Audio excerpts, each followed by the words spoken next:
Hello everyone, I am Dr. Suman Ahuja, Assistant Professor Kai Chikitsa, Faculty of Ayurvedic Science. So today's lecture's topic is bronchitis, very important disease of respiratory tract. As you see, this figure is showing the respiratory tract with lungs, with main trachea dividing into principal bronchus, then bronchi, then bronchioles. And after bronchioles, there are other terminal parts, there are alveoli. Next is the how you define bronchitis. Bronchitis, as the name shows, bronchus and itis. It's inflammation or swelling of the bronchial tubes, bronchi. Bronchi are the air passages between the nose and the lungs. More specifically, bronchitis is when the lining of the bronchial tubes become inflamed or infected. If they are infected due to infection or they are inflamed due to allergy. Bronchitis is caused by virus, viral bronchitis, bacteria, bacterial bronchitis, or any other particle that irritate a bronchial mucus lining. That could be allergic bronchitis. Now, what are the types of bronchitis? Acute, which occurs in a all of a sudden in a short period, and chronic bronchitis, which takes years to occurring for the last 2, 3, 4, 5 years. So that is chronic bronchitis. Acute bronchitis is a shorter illness and it is commonly follows a cold or viral infection such as the flu. Acute bronchitis usually lasts a few days or weeks. If we see chronic bronchitis, in these conditions, flu-like conditions, they occur off and on, and it is characterized by persistent mucus producing cough on most of the days of the month.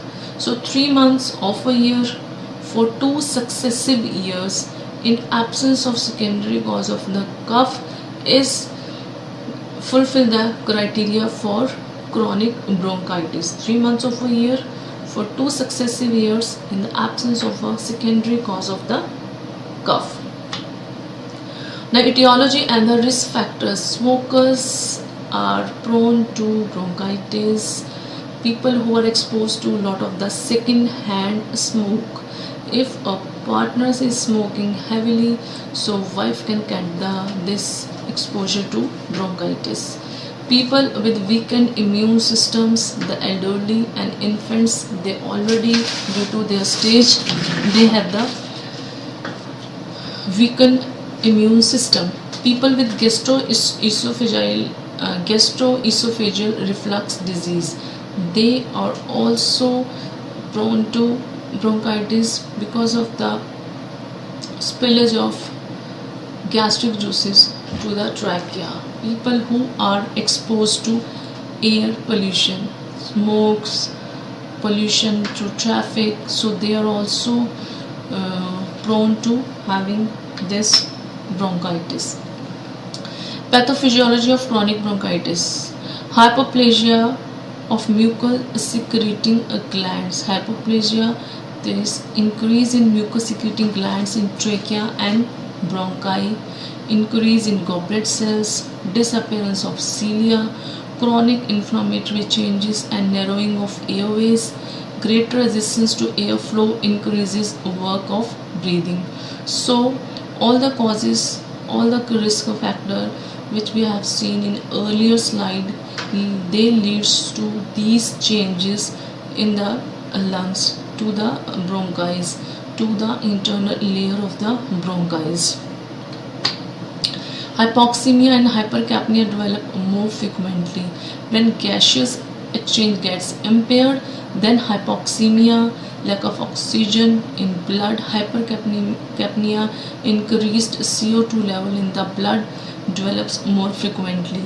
Bronchioles are clogged, blocked, they are full with mucus and pose a physical barrier to ventilation, pose a physical barrier to proper gaseous exchange. Tendency to hypoventilate and retain carbon dioxide. Frequent patients require oxygen inhalation both at rest and during exercise. Now, what are signs and symptoms of bronchitis? Which signs and symptoms By seeing which signs and symptoms we can diagnose a patient with bronchitis. Inflammation or swelling of the bronchi, coughing, production of clear, white, yellow, green or grey sputum. Yellow, green sputum. Yellow sputum, sometimes if sputum is full with eosinophils, it gives a yellow appearance. Green sputum when there is bacterial infection. Grey sputum when there is some fungal infection or some allergic symptoms or allergic exposure is there, then it gives grey sputum, but basically it is due to some fungal infection, especially aspergillus. Shortness of breath, difficulty in breathing, initially during exercise, during exertion, and later on at rest also. Wheezing, musical sounds coming from the chest while inhaling or exhaling. Fatigue, extreme tiredness in the body, fever and chills if secondary infection is there, chest pain or discomfort, blocked or runny nose due to flu-like symptoms. Diagnostic evaluation, proper history should be taken, history of any kind of exposure should be taken, smoking of the history is important, history of smoke exposure, pollution exposure, so any kind of allergen exposure, that is important. Physical examination, patient's chest should be examined, chest sounds, air entry is equal or unequal, if there is wheezing, that should be seen in physical examination. Chest x-rays shows some changes in the x-rays like lung fields, like bronchioles, they should be seen. Sputum culture for the secondary infection should be done, just to get the idea of which antibiotic will better respond to this condition. Pulmonary function test, to see the capacity of the lungs, to see the proper working of the lungs, to see the gaseous exchange. Pulmonary function test. Spirometer exercises also done to see the capacity of the lungs. High resolution computed tomography to rule out the other diseases, to rule out the any damage to bronchioles. CT computed tomography, CT scan will be required.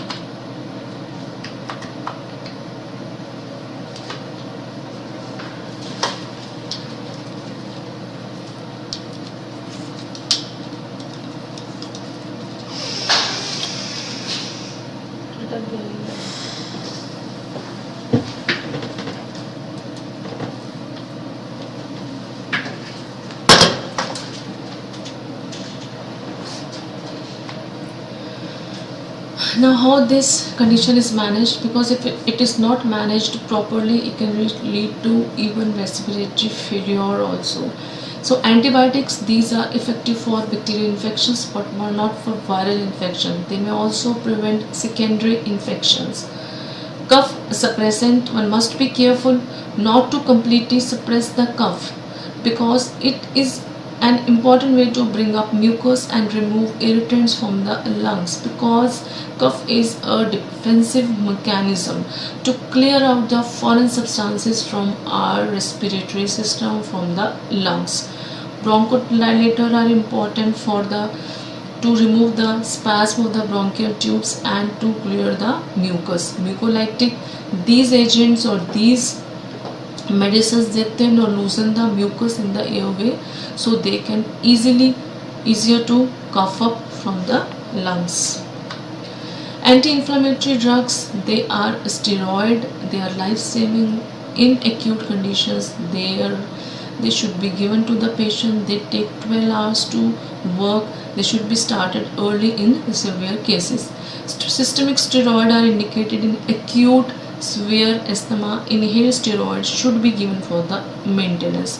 So there is a role of nebulizer also. In nebulizer, respiratory liquids are given through inhalation to remove the spasm of the bronchioles.